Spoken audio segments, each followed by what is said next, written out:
This is DaveNoseworthyMMA.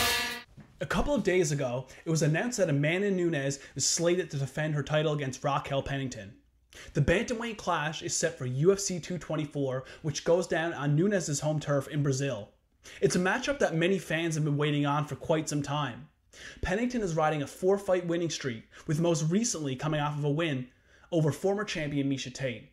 It was said that the fight between Nunes and Pennington was actually set for UFC 219 at the end of 2017, but that plan got quickly shut down after Pennington was involved in a car accident which caused her to take some much-needed time off. It was actually November of 2016 the last time Pennington competed, so she's coming in as the challenger after quite the layoff. But either way, I'm excited to have a fresh new challenger stepping up to the plate to take on Nunes. There are a lot of things that I find interesting about this matchup, especially stylistically. But upon this fight being announced, I noticed many people on social media talking about the direction UFC should be taking when it comes to the marketing of this fight. I'm talking specifically about the fact that this will mark the first time in UFC history that two openly gay athletes will compete against each other for a world title. I've seen a lot of people speculate on whether or not this is something that the UFC should use as a promotional tool, and as well as a lot of people talking about why this fact should be front and center in the build-up of this fight, and I couldn't disagree with this anymore. Let me preface this by saying that one of the things I'm truly most proud of about this sport that I've dedicated a meaningful percentage of my life to is the fact that it's unquestionably the most progressive sport in the world.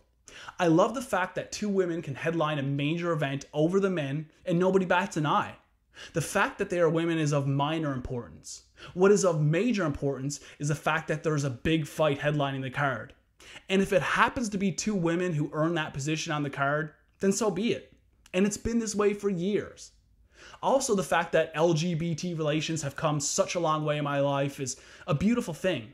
It's got a ways to go, but it's been awesome to see the positive changes in our society with regards to this, and I really hope that trend continues. But I could give a shit about what Amanda Nunes and Raquel Pennington's sexual orientation is. For me, that's not what defines them. What defines them is their fighting style and their skill set. The fact that Amanda Nunes is a damn monster with 13 of her 15 wins coming by stoppage is what I'm tuning in for. Not the fact that she's a lesbian. I'm watching Raquel Pennington because she is a bulldog. She is tough as hell, and I want to see if she's going to be able to weather the storm against Nunes and eventually overtake her en route to a championship. Not because she also happens to have a girlfriend.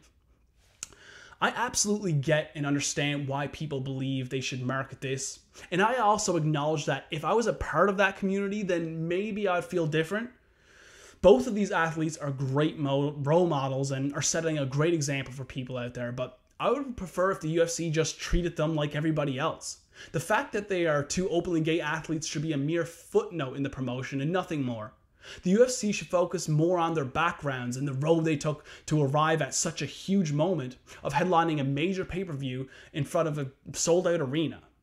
I'd be really curious to know about what Amanda and Raquel feel about this and if it's something that they would like or dislike to be focused on.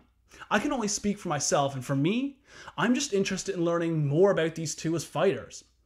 It's great that they're such good representatives for their community, and I'm not saying that this fact should be totally ignored, but let's focus on the fact that we have two badass elite talent gals about to lock horns above everything else.